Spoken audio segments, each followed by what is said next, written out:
Welcome to the J.D. Levy & Associates Calibration Point Podcast. Our podcasts are designed to bring a conversational exploration of key topics that we believe will provide value and insight to those serving in the nonprofit sector. We will highlight new developments in the field, latest research, and things we're learning from our own clients that we can share. I want to welcome everyone to this month's episode of the Calibration Point Podcast. I'm super excited to have a dear friend of mine, Jake Stamper, who is a 30-year marketing expert who's owned marketing firms, worked in marketing, in semi-retirement now, actually working within JDLA as well, which has been a huge blessing. So Jake, I want to thank you for taking the time, having the famed Jake Stamper with me on our show. We appreciate it. So Jake, you and I talked about doing a really kind of a two-part approach on our topic today, which I'm going to kind of whimsically call "Who Cares About Brand?" because it is the topic, right? It's one of those things you hear in very serious conversations, and then you hear it in very flippant conversations about what does brand even mean anymore? Like, I don't even know what that means, but yet we use it. It's become like a most common serious buzzword, but that's not really a buzzword. So Jake, thanks for being with us. So let's just kick off "Who Cares About Brand?" and maybe you can tell us, why do we care about what brand means and what it is? Well, Jamie, thank you for the kind introduction. And it is absolutely a joy to be a part of your team and serving JDLA in my semi-retirement. So thank you for giving me something to do while I figure out what I want to be and you're so right and so spot on, Jamie. Who cares about a brand?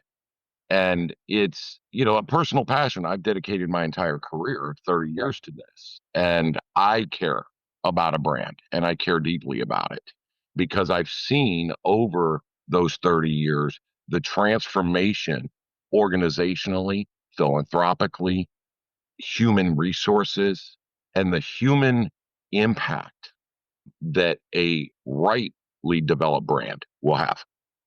And so I would love to be able to jump in and start with, let's define a brand. Sure. Before we go any further, because who cares about a brand is a statement commonly that I've learned translates to, I'm not sure I even know what a brand is. And so I think defining that, and I want to start at how the human being learns, because it's really important how we process. In marketing, we talk about personas or profiles or target audience groups. And in branding, we talk about, well, let's understand how the human being learns first, then develop and define a brand. So the human being learns through our senses. If we can't taste it, touch it, hear it, smell it, see it, we don't understand it. It's data coming in to our brain, to our mind. And then we automatically process that data emotionally first, and then logically second. Now, I know a lot of people can debate that, and I would challenge them to go look at the science, but we have an emotional reaction to data. I'll bet it might be 1 second. We have an emotional reaction first, then a logical reaction. And giving is the same way. I mean, 90% of first-time donors give purely as an emotional reaction. Yeah, as a philanthropic expert, you know that. It's right. The way we're wired as human beings. Mission and purpose and value are emotional binds for us to be a part of. I want to belong to something bigger than myself as a philanthropist, but it's also you want to create that same emotional attraction. So I would define a brand as the emotionally compelling reason someone engages. Okay. And I think it's important. I have to say this. I normally don't go to the negative, but I'm going to go there for a minute. For those of you listening that define a brand as a logo, a color palette, tagline, those are not your brand. Those are visual representations of the brand, but they're not the brand. And so a brand is the emotionally compelling reason people want to engage with you. why they want to volunteer, why they want to give. And Mhm. then you have to, if you go back to how humans learn, you have to go and logically pay it off. Okay. So if I have an emotional, and I'll give you a couple of live examples of some brands. So Volvo, the Mhm. auto and semi-truck manufacturer, their brand is safety. Right. Every single thing they do, from the way that they assemble their production line to the way that they mop their floors, literally, and the products that they use, are all centered around safety. And so when you ask the janitor at Volvo, what do you do at Volvo? His response or her response is, I keep my people safe. Mm. That's brand integration, which I think we discussed as part two. Right. Yeah, we'll do a part 2 session. But the safety is so heavily adopted because it's emotionally compelling. I want to be safe. Right. When you walk on the lot to buy a Volvo car, or when you're buying a semi truck, if you're seeking safety, they're your folks. Okay. And a lot of not for profit organizations, and a dear friend of ours said to me many years ago, I got so busy doing ministry, I forgot to minister. Mm. And as heart wrenching as that statement is, I'm going to parallel that to this. A brand is ministering. What we do is ministry. Okay. Gotcha. Safety is paid off. The brand of safety with Volvo is paid off because of the number of demolition points, because of the extra airbags, because of that. That's the logical payoff for safety. Right. Okay. But they don't speak in the terms of what they do. They Mhm. speak in the terms of what you will experience. Mm. And so the brand is, what am I going to experience? Mhm.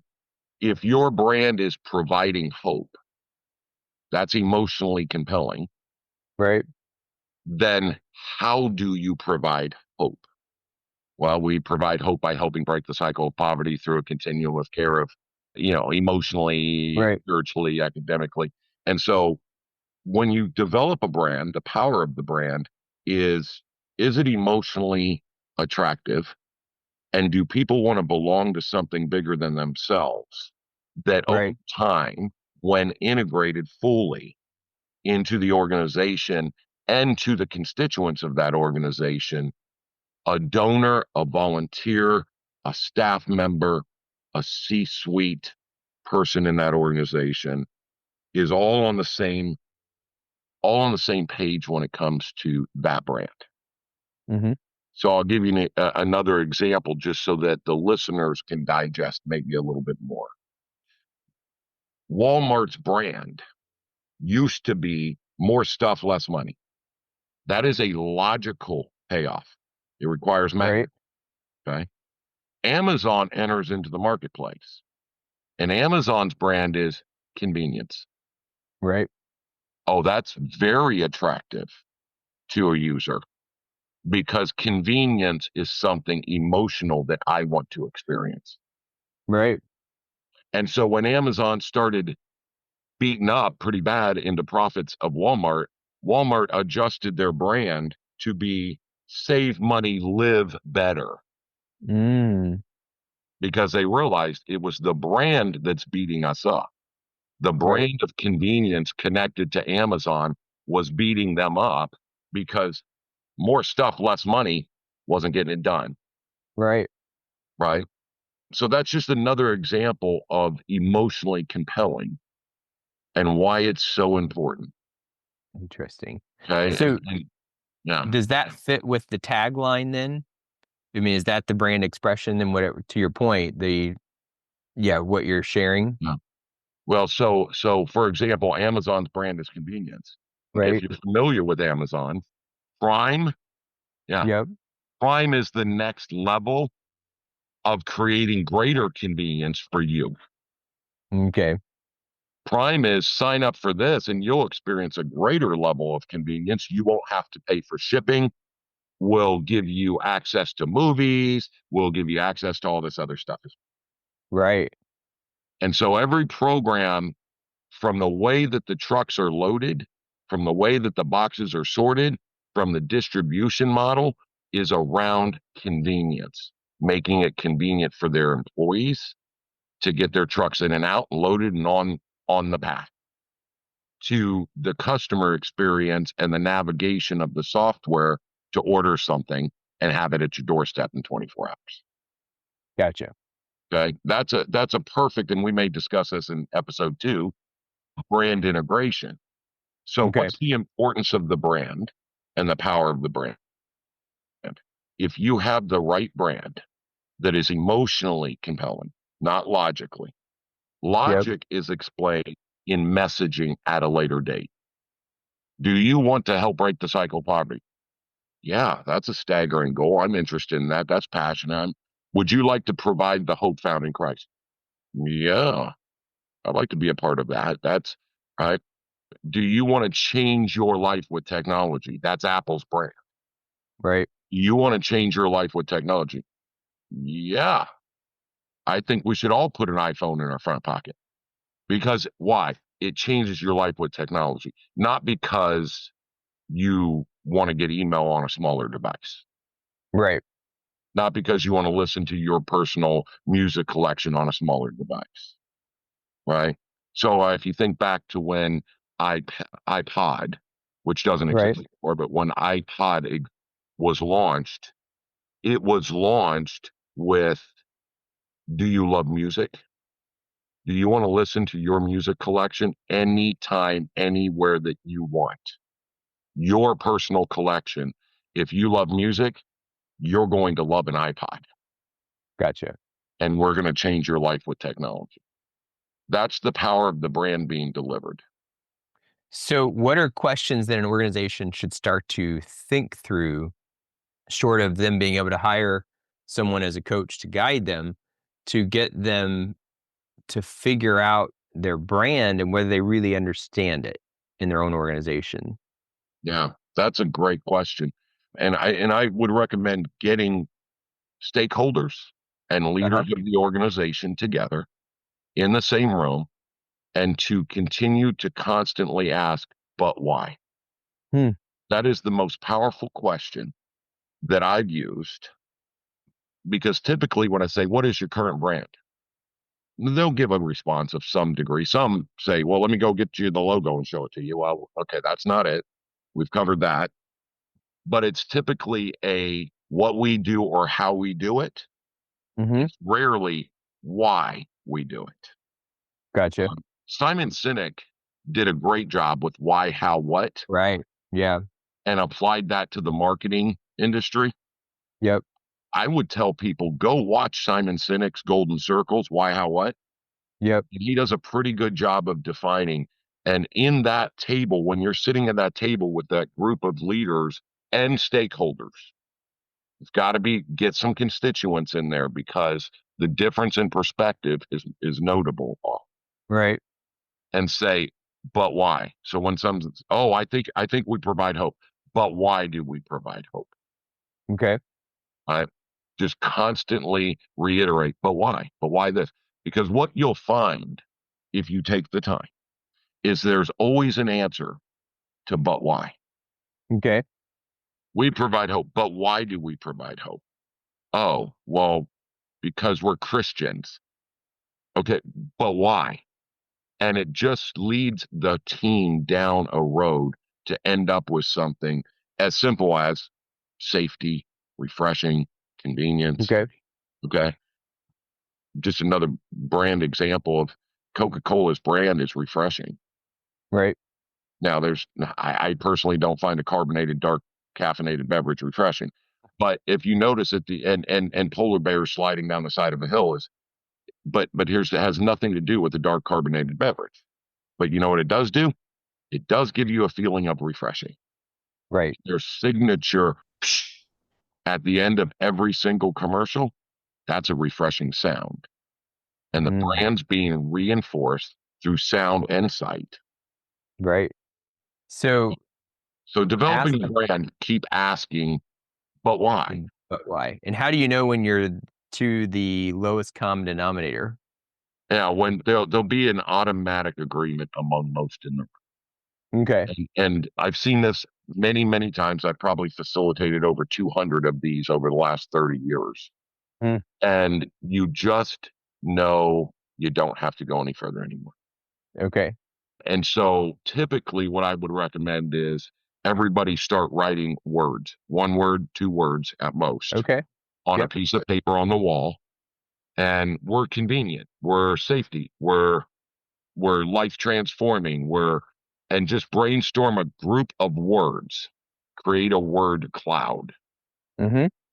Then take those words and say, if we put two or three of those words together, would it be able to embrace why we exist? Okay. And is it emotionally compelling to other people? Right. Sometimes I've had to remind leaders and stakeholders in that room, these words have to be emotional words. They have to convey more. Right. And they can't be tactical words. They can't be words like program. They have to I be got you. words like relationship.